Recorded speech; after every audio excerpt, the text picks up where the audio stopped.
이번 강의에서는 프로세스들의 계층 구조에 대해서 살펴보도록 하겠습니다. 기본적으로 운영체제는 프로세스들을 부모-자식 관계로 관리를 한다라고 했었죠.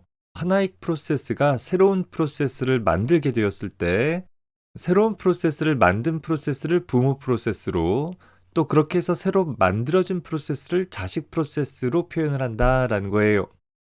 자, 이렇게 만들어진 프로세스들은 각각의 프로세스들을 고유하게 식별하기 위해서 고유한 일련 번호를 부여해서 구별을 해주게 되어지는데, 가장 먼저 만들어지는 소위 최초의 시조 프로세스로 0번 프로세스가 있을 것입니다. 운영체제의 종류에 따라 스와퍼라고 부르거나 혹은 아이들 프로세스라고 불려지기도 하는데, 이 0번 프로세스에 의해서 다시 1번 프로세스, 2번 프로세스 등이 만들어지고, 각 프로세스에 의해서 그 하위의 자손 프로세스들이 만들어져서 사용이 되어진다라는 것입니다. 다시 말해서 0번 프로세스를 제외한 나머지 모든 프로세스들은 그 자신을 만든 부모 프로세스를 소유하게 되어질 것이고, 어떤 의미의 한 프로세스는 다수의 자식 프로세스들을 생성을 할 수 있다라는 거예요. 리눅스 시스템에서 프로세스 목록을 살펴보기 위해서는 ps라는 명령을 사용을 해주게 되어집니다. 프로세스 스테이터스의 약자로 생각을 해보면 되겠죠. 다양한 옵션을 통해서 프로세스들에 대한 다양한 정보들을 살펴볼 수 있는데, 보통 -eal이라는 옵션을 같이 부여해주면 모든 사용자의 전체 프로세스에 대해서 자세한 표기 형식으로 프로세스 목록들을 살펴볼 수 있어요.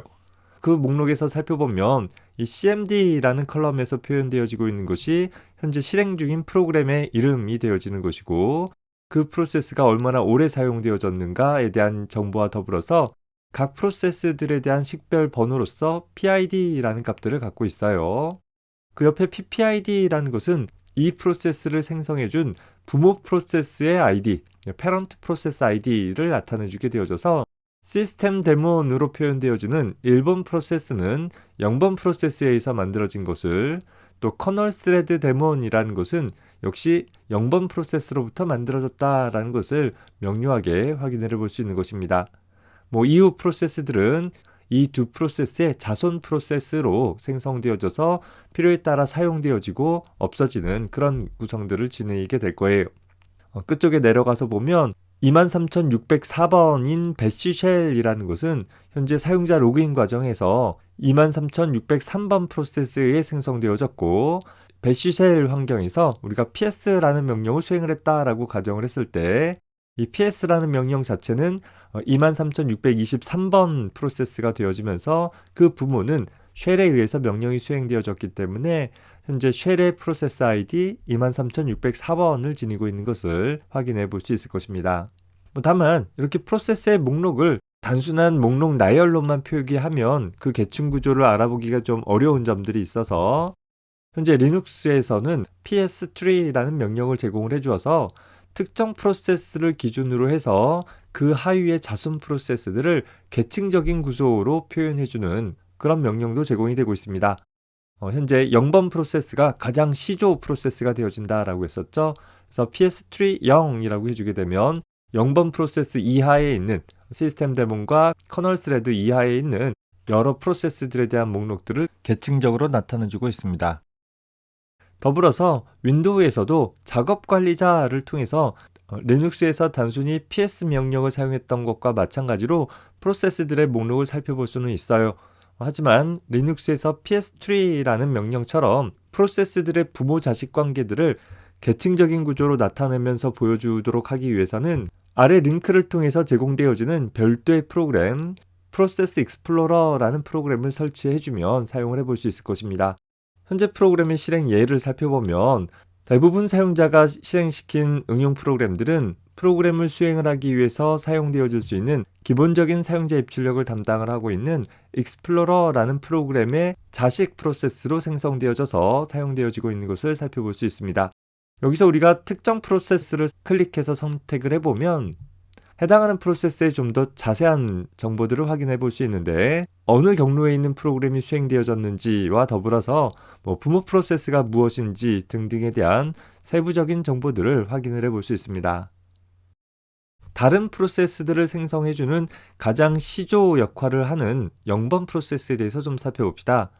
각각의 운영체제에 따라 그 역할이 조금씩 다르기는 하는데 오늘날 운영체제의 가장 기본 모델 역할을 하고 있는 유닉스에서는 0번 프로세스를 스와퍼라는 이름으로 불렀습니다. 기본적으로 부팅하는 과정을 담당을 했고 이후 시스템을 사용을 하면서 메모리가 부족했을 때 현재 주기억 장치에 있는 내용들을 보조기억 장치에 일시 스와핑할 수 있도록 처리해 줄 수 있는 그런 역할들을 주로 담당을 하고 있습니다.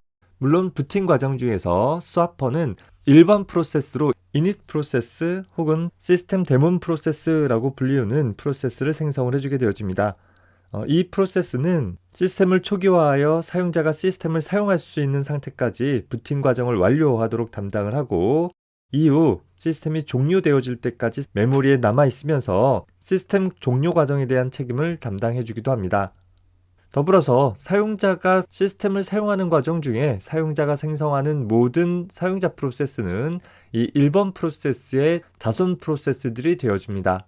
자, 다만 리눅스나 윈도우에서는 0번 프로세스로 유닉스의 스와퍼라는 프로세스 대신에 아무것도 하지 않는 일을 수행을 하는 소위 리눅스에서는 아이들 프로세스, 윈도우에서는 시스템 아이들 프로세스로 사용이 되어집니다. 이 프로세스들은 유닉스의 경우와 달리 부팅에 직접 관여하지는 않고 평상시에 가장 낮은 우선순위를 가지고서 아무 일도 하지 않는 그런 프로세스로 동작이 되어집니다. 아니, 아무 일도 하지 않는 프로세스가 왜 필요한가 생각할 수도 있는데 이런 아이들 프로세스를 0번 프로세스로 둔 것은 여전히 유닉스 시절의 관례를 따르기 위해서 만들어진 프로세스인데 하나의 시스템 내에서 단 한 개의 프로세스도 사용되어지지 않는 상태에 빠지지 않을 수 있도록 하기 위해서 특별한 작업을 수행할 일이 없는 경우에는 아이들 프로세스가 수행되어질 수 있도록 구성이 되고 있는 것입니다. 현재 윈도우에서 제공하는 작업관리자를 수행을 해보면 다수의 프로그램들이 동시에 수행되어지고 있는 상황들을 살펴볼 수 있고 각각의 프로세스마다 고유한 ID 값들을 가지고 있다는 것을 확인해 볼 수 있습니다. 더불어서 얼마나 많은 CPU 타임을 사용을 하고 있고 또 얼마나 많은 메모리를 차지하고 있는가에 대한 정보들도 얻을 수 있는데 그 중에서 보면 시스템 유효시간 프로세스라는 부분들이 있어요. 자, 이 시스템 유효시간 프로세스라는 것은 현재 이 예시에서 보면 굉장히 많은 CPU 타임을 사용을 하고 있는 것이죠. 뭔가 굉장히 많은 일을 이 프로세스가 처리하고 있는 것 아닌가라는 생각을 하고 있는데 사실 이 프로세스 안에서는 특별히 처리할 일이 없는 경우에 단순한 무한 루프를 통해서 대기하고 있는 그런 동작을 수행을 하고 있는 프로세스가 되어집니다. 물론 다른 프로세스에서 특별히 CPU 타임을 많이 사용하게 되어지면 상대적으로 시스템 유효시간 프로세스는 그 CPU 사용량이 줄어들 수 있게 되겠죠. 일반적으로 우리가 프로세스에 대해서 살펴보고자 한다라고 하면 윈도우 환경보다는 유닉스 기반 환경에서 살펴보는 일들을 많이 다루게 될 것입니다. 다만 우리가 좀 더 쉽게 접근을 할 수 있는 유닉스 비슷한 환경으로 우리는 리눅스라는 환경에서 프로세스 관련한 여러 가지 시스템 호출들의 그 동작 특성들을 살펴보고자 합니다. 현재 유닉스나 리눅스 시스템에서 하나의 프로세스를 생성하거나 혹은 종료하고자 한다라고 하면 반드시 시스템 커널에서 제공하고 있는 시스템 호출을 통해서 처리를 해줘야 한다라는 것은 바뀌지 않을 것입니다. 물론 윈도우에서도 마찬가지죠. 다만 윈도우에서 사용할 수 있는 시스템 호출 함수 이름과 유닉스 계열에서 사용을 할 수 있는 시스템 호출 함수의 이름은 서로 다르다라는 점, 그 점만 염두에 두면 되겠어요. 개념적인 것들은 같으나 구체적인 함수 이름은 다를 것이에요. 현재 유닉스나 리눅스 환경에서 새로운 자식 프로세스를 생성을 할 때 사용을 할 수 있는 것이 바로 포크라는 시스템 호출이 제공이 되고 있어요. 자, 이 포크라는 시스템 호출은 기본적으로 이 시스템 호출을 호출한 프로세스와 동일한 자식 프로세스를 새로 생성해주는 일을 수행을 해주게 되어집니다. 다시 말해서 나 자신을 복사해서 또 다른 프로세스를 생성해라 라는 일을 처리해주는 시스템 호출이 되어진다라는 것이죠.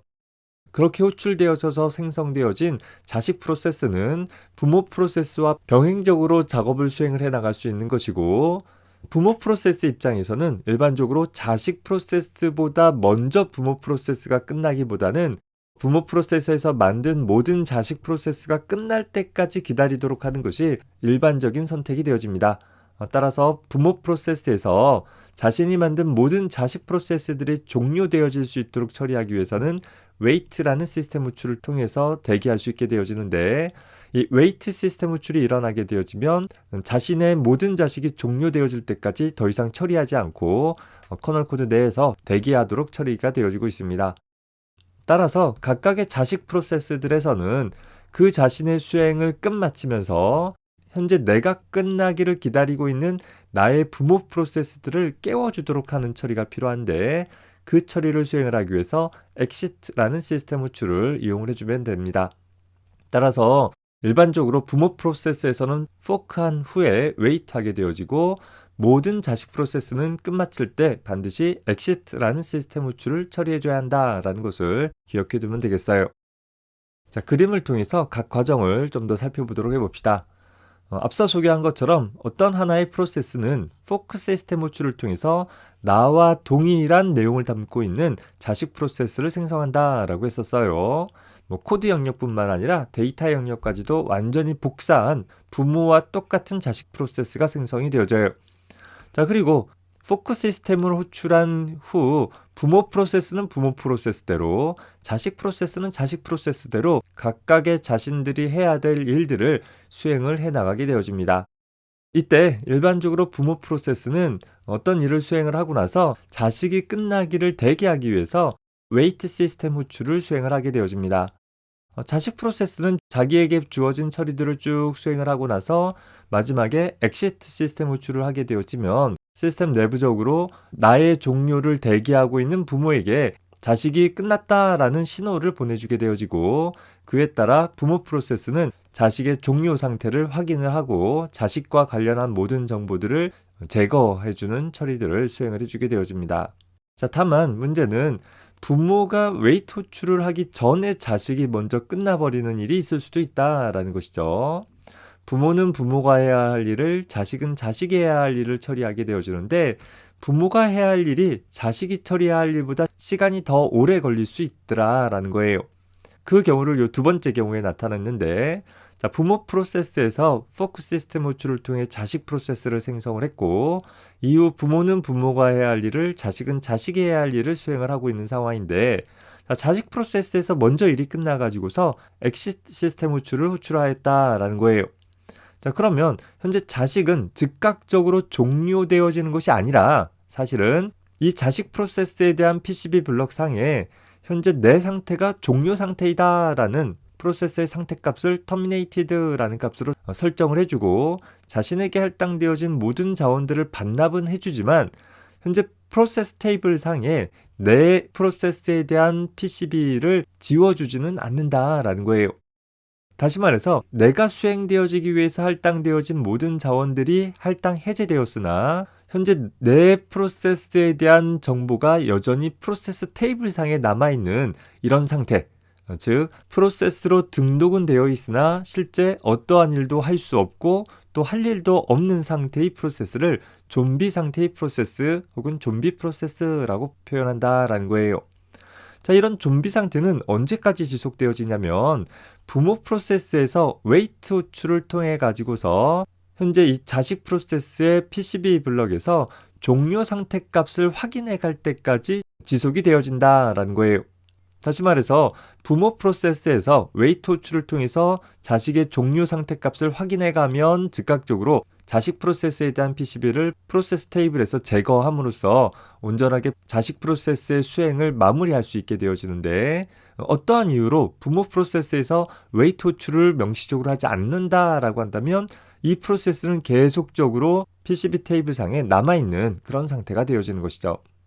이렇게 부모 프로세스가 자식 프로세스의 종료 코드들을 확인할 수 있도록 하는 것은 워낙에 유닉스 계열의 운영체제의 기본 정책으로서 현재 어떤 하나의 프로세스의 종료 코드를 통해서 이 프로세스가 어떤 이유로 종료되었는가라는 것들을 그 자신을 만들어준 부모에게 전달할 수 있도록 하기 위한 하나의 기본 메커니즘이기 때문에 반드시 이런 처리를 갖도록 규정을 해주고 있습니다. 부모 프로세스가 자식 프로세스의 종류를 확인하는 부분들을 PCB 블럭과 같이 연동해서 조금 더 자세히 살펴보도록 해봅시다. 부모 프로세스는 포크 시스템 호출을 통해서 그 자신과 동일한 자식 프로세스를 하나 생성하게 되어질 것이에요. 즉 이때 프로세스 테이블에는 이 새로 생성되어진 자식 프로세스를 위한 PCB 블럭이 하나 생성이 되어지고, 프로세스 테이블에 연결되어진 후에 각종 메모리 할당이나 여러가지 자원 할당들이 이루어지게 될 테고, 실행하기에 앞서서 먼저 프로세스의 상태를 레디 상태로 PCB 블럭 상에 설정을 해주게 될 거예요. 그리고 이렇게 생성되어진 자식 프로세스를 CPU 스케줄링을 위한 레디 큐 상에 집어넣어 줌으로써 이후 CPU를 할당받을 수 있는 대기 상태에 머물게 해주는 것입니다. 자, 이후 적절한 순간에 CPU 스케줄링이 일어나서 현재 이 자식 프로세스가 CPU를 할당받을 수 있는 순간이 되어지면 현재 이 프로세스에 대한 PCB 블럭의 프로세스 상태 값을 러닝 상태로 설정을 해주게 되고, CPU와 상호작용하면서 실제적으로 프로그램을 구성하고 있는 각종 명령들이 수행되어지게 되는 것이에요. 수행되어지다가 시분할 시스템에서 타임아웃이 발생되어지면 레디 상태로 갈 것이고, 입출력 장치의 사용을 통해서 잠시 대기해줘야 된다라고 하면 웨이트 상태로도 가게 되겠죠.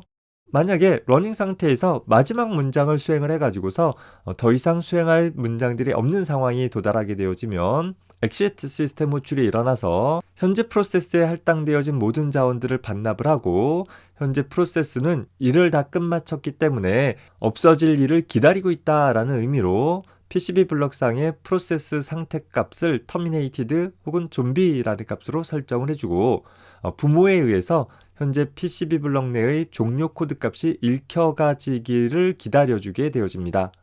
이때 이미 부모 프로세스에서 웨이트 시스템 호출이 일어났다라고 한다면 즉각적으로 읽어가질 테고, 아직 부모 쪽에서 웨이트 시스템 호출이 일어나지 않았다라고 한다면 이 자식 프로세스는 좀비 상태로 계속 대기하고 있다가 부모 프로세스에서 웨이트 시스템 호출이 일어났을 때 비로소 자식 프로세스에 대한 PCB 블럭에서 종료 코드를 읽어가고 자식 프로세스에 대한 PCB를 프로세스 테이블에서 제거해 줌으로써 온전하게 프로그램의 실행을 마무리할 수 있게 되어진다라는 것입니다.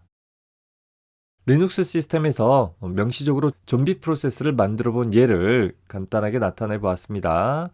현재 프로세스들의 목록을 살펴보게 되어지면 배쉬쉘에서 만들어진 좀비 테스트라는 프로세스들이 다수 수행 중인데, 현재 프로세스의 상태가 좀비라는 상태로 되어 있는 것을 확인을 해볼 수 있죠.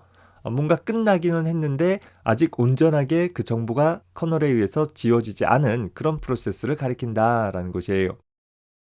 유닉스 계열의 운영체제에서는 대부분 엑시트 시스템 호출을 이용해서 각각의 프로세스들은 정상적으로 종료되어지긴 하는데 때때로 비정상으로 종료되어지는 경우들도 있을 수 있을 것입니다.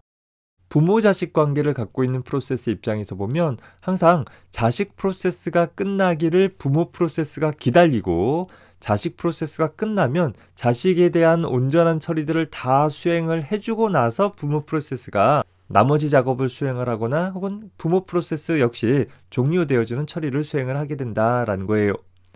자, 다만 어떤 상황에서는 자식 프로세스가 종료되어지기 전에 먼저 부모 프로세스가 종료되어지는 그런 경우들이 있는데, 그렇게 부모가 먼저 종료되어져서 내 부모가 없는 상태가 발생되어졌을 때 그 해당하는 프로세스들을 고아 프로세스라고 부르게 되어집니다.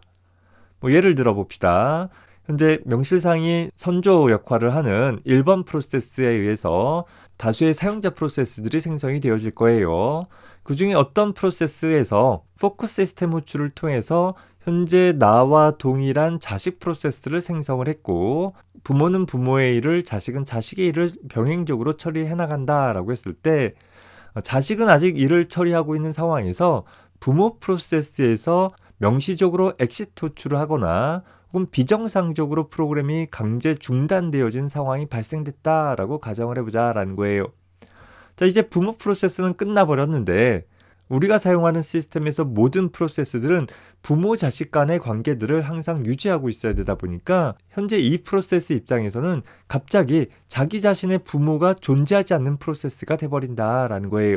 그래서 이렇게 부모가 먼저 끝나버린 프로세스를 고아 프로세스라고 하는데, 이런 고압 프로세스가 만들어지지 않을 수 있도록 하기 위해서 기본적으로 엑시트 시스템 호출은 그저 무조건 현재 프로세스를 중단시키는 것이 아니라 그 프로세스에 자식이 존재하는지를 확인을 해서 자식이 존재한다라고 하면 두 가지 방법이 있을 수 있어요. 한 가지 방법은 현재 나의 자식 프로세스를 현재 프로세스의 가장 선조 역할을 하고 있는 이닛 프로세스의 자식으로 등록을 해놓고 나서 자신이 종료되어지는 그런 처리를 수행을 하거나, 또는 운영체제에 따라서 혹은 쉘 프로그램 같은 경우에는 현재 내 프로세스의 자식 프로세스를 강제로 다 종료를 하고 나서 자기가 종료되어지는 그런 처리를 수행을 할 수도 있습니다. 어느 경우라도 부모가 없는 상태로 프로세스가 존재할 수 있지 않도록 처리를 해주고 있다라는 것을 확인을 해주기 바랍니다. 자, 이런 프로세스는 사용자와 상호작용 여부에 따라서 포그라운드 프로세스와 백그라운드 프로세스로 나누어 볼 수 있습니다. 포그라운드 프로세스는 프로세스가 실행되어지는 동안 사용자 입력을 독점할 수 있는 프로세스로 직접적으로 사용자와 상호작용하는 프로세스를 가리키게 되어집니다. 예를 들어서 우리가 VI 에디터를 통해서 하나의 소스 코드를 편집한다라고 한다면 내가 키보드를 통해서 입력한 모든 내용들은 VI라는 에디터의 편집 화면에 혹은 명령으로 받아들여질 수 있어야 된다라는 것이죠. 자, 반면에 어떤 프로세스는 직접 사용자와 상호작용하지 않으면서 백그라운드 상에서 프로그램이 수행되어질 수 있는 그런 프로세스들도 있을 수 있다라는 거예요. 때에 따라서 사용자 입력을 필요로 하지 않으면서 뭔가 긴 시간 동안 처리를 해야 하는 그런 프로세스가 있다라고 한다면 그런 프로세스를 포그라운드 프로세스로 수행을 하면 그 프로세스가 끝날 때까지 사용자는 시스템과 상호작용할 수 없이 그저 프로그램이 언제 끝나나라는 것을 하염없이 바라보고 있을 수밖에 없다라는 거예요. 그래서 그런 부분들을 백그라운드 프로세스로 수행을 해주면 좀 더 효율적으로 시스템을 사용할 수 있는 것이고, 우리 유닉스 계열에서는 백그라운드 프로세스로 수행하기 위해서는 명령어를 실행하고자 했을 때 뒤에 앰퍼샌드를 붙여주면 백그라운드 프로세스로 수행되어진다라고 했습니다. 물론 백그라운드 프로세스로 수행을 하나 포그라운드 프로세스로 수행을 하나 입출력을 처리하려고 하면 처리가 될 수는 있어요. 그런데 일반적으로 백그라운드 프로세스는 그 내용이 포그라운드 프로세스 내용과 같이 섞여서 나올 수 있기 때문에 백그라운드 프로세스는 사용자 입출력을 따로 처리하지 않고 필요에 따라서 리다이렉션이라는 기능을 통해서 파일로부터 필요한 입력값을 얻어오거나 혹은 결과들을 파일에 로깅하는 형태로 출력하는 그런 방법들을 주로 사용하게 되어집니다. 예를 들어서 내 로컬 시스템의 하드디스크 상에서 특정 조건을 만족하는 파일들을 검색을 한다라고 한다면 예를 들어서 소스 코드들을 다 검색을 하겠다라든가 이런 처리들은 하드디스크의 용량이 크면 클수록 시간이 많이 걸리는 작업인 거잖아요. 그 작업을 수행을 하기를 그저 포그라운드 프로세스로 수행을 해서 하염없이 화면을 쳐다보고 있는 것이 아니라 백그라운드 프로세스로 수행을 하고 그 검색 결과는 파일에 로깅하는 형태로 처리를 해준다라고 하면 일정 시간이 끝나 백그라운드로 수행 중인 검색 작업이 모두 끝났을 때 결과 내용을 담고 있는 파일의 내용만 사용자가 확인을 해보면 효율적으로 시스템을 활용을 해볼 수 있겠다라는 것이죠. 자, 반면에 프로세스를 그 처리 유형에 따라 구분해보면 CPU 집중 프로세스와 입출력 집중 프로세스로 다시 구분을 해볼 수 있습니다. 자, CPU 집중 프로세스라는 것은 하나의 프로세스가 처리되어지는 대부분의 시간 동안 CPU에 의해 어떤 연산이 일어나는 그런 프로세스를 가리킵니다. 어떤 인공지능 관련한 처리나 혹은 이미지 처리나 각종 수치 연산 처리 같은 것들을 많이 처리해줘야 하는 그런 프로그램들이 이 부분에 해당하겠죠. 이런 프로세스는 CPU의 성능이 좋으면 더 빨리 계산되어질 수 있는 여지가 있기 때문에 보통 CPU 바운드 프로세스라고 부르기도 합니다. 자, 반면에 입출력 집중 프로세스는 프로세스가 일을 처리하는 대부분의 시간을 CPU를 통한 연산 처리 작업보다는 입출력 장치를 처리하느라 많은 시간을 보내게 되어지는 프로세스를 가리키게 됩니다. 파일을 복사한다라든가 네트워크를 통해 정보들을 주고받는 일을 처리해주는 그런 프로세스들이 이에 해당할 수 있겠죠. 파일 복사 프로그램이라든가 웹브라우저 같은 것들을 예를 들어볼 수 있습니다. 자, 이 경우는 CPU에 의해서 많은 연산 처리보다는 CPU보다 훨씬 느린 입출력 장치를 통해서 대부분의 처리를 하는데 시간을 보내기 때문에 입출력 장치의 속도가 시스템의 성능을 좌우하게 되어지고, 따라서 이런 프로세스는 IO 바운드 프로세스라고 부르기도 합니다. 일반적으로 운영체제는 CPU 집중 프로세스와 입출력 집중 프로세스가 있을 때 입출력 집중 프로세스를 더 우선시 스케줄링 하기도 하는데, 그 이유는 입출력 집중 프로세스는 기본적으로 CPU 연산 처리보다는 입출력 장치를 더 많이 접근을 하느라 입출력 집중 프로세스를 일단 시동해 놓고 나서 입출력 집중 프로세스에서 입출력 장치가 처리되어지는 동안 CPU가 놀게 되어지면 그 순간에 다중화되어진 다른 프로세스들을 실행할 수 있는 여지가 생기게 될 거예요. 물론 이 과정이 효율적으로 이루어지기 위해서는 CPU 집중 프로세스와 입출력 집중 프로세스가 어느 정도 이렇게 교차하는 형태대로 실행이 되어져야지 CPU 집중 프로세스만 실행되어지거나 혹은 입출력 집중 프로세스만 실행되어져서는 큰 효과를 얻지는 못할 것입니다. 따라서 이렇게 입출력 집중 프로세스를 우선 스케줄링 해주는 과정을 통해서 상대적으로 사용자 응답 시간을 줄일 수 있고, 또 단위 시간 동안에 처리되어지는 시스템의 처리율을 향상시킬 수 있는 장점을 갖기도 합니다. 자, 이번 강의에서는 프로세스들에 대한 계층적인 구조와 더불어서 프로세스들이 갖는 특징들에 대해서 간단히 정리해 보았습니다. 다음 강의에서는 직접 시스템 호출을 통해 가지고서 프로세스들을 제어하기 위해서 기본적인 시스템 호출들을 이용해 보고 그것이 어떤 효과들을 갖게 되어지는지 간단하게 정리해 보도록 해보겠습니다. 수고했습니다.